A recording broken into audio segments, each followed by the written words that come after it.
Assalamualaikum warahmatullahi wabarakatuh. Halo teman-teman semuanya, ketemu lagi dengan channel YouTube saya, Jihan Fadilah. Nah, pada video kali ini saya akan membahas mengenai prosa fiksi angkatan Jepang dan angkatan 45. Nah, langsung saja kita masuk ke pembahasannya. Yang pertama, saya akan membahas mengenai prosa angkatan Jepang. Karya sastra pada zaman Jepang diwarisi angkatan pujangga baru yang romantis dan idealis.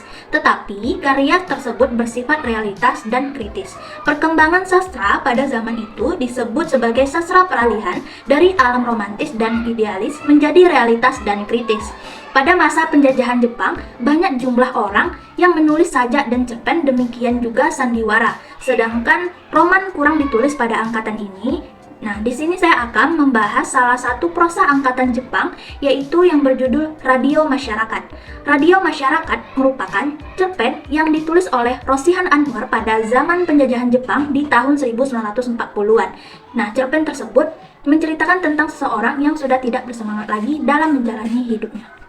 Seseorang tersebut bernama Puswari yang menjadi tokoh utama dalam cerita. Meskipun demikian, sebenarnya ia ingin berubah menjadi orang yang lebih baik, namun keadaan menghalanginya. Hal itu terjadi karena akibat janji-janji palsu yang diberikan oleh Jepang. Langsung saja kita bahas mengenai unsur intrinsik yang terdapat dalam Radio Masyarakat.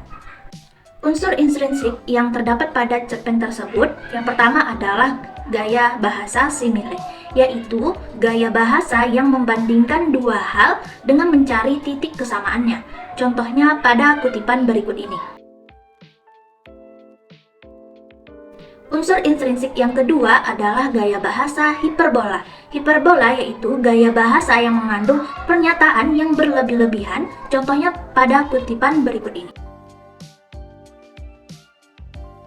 Selanjutnya, gaya bahasa yang terdapat dalam cerpen ini adalah personifikasi, yaitu gaya bahasa kiasan yang menggambarkan benda-benda mati seakan bernyawa. Contohnya pada kutipan berikut ini.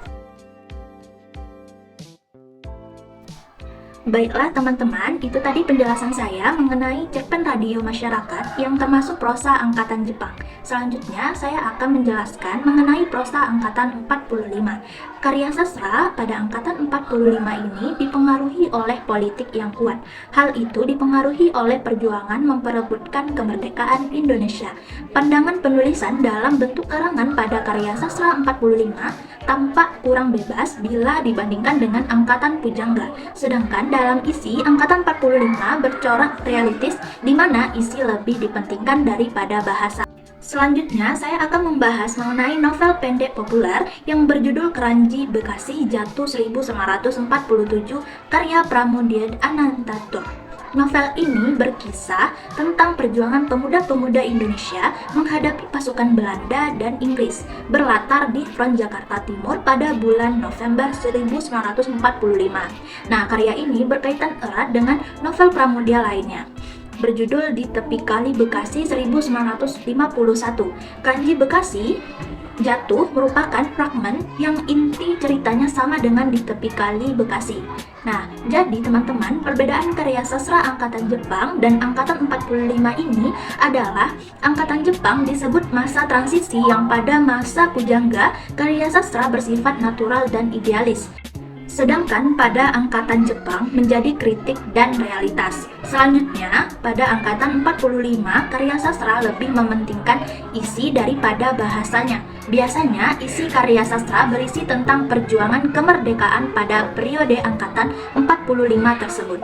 Baiklah teman-teman, itu tadi penjelasan saya mengenai karya sastra angkatan Jepang dan angkatan 45. Terima kasih. Assalamualaikum warahmatullahi wabarakatuh.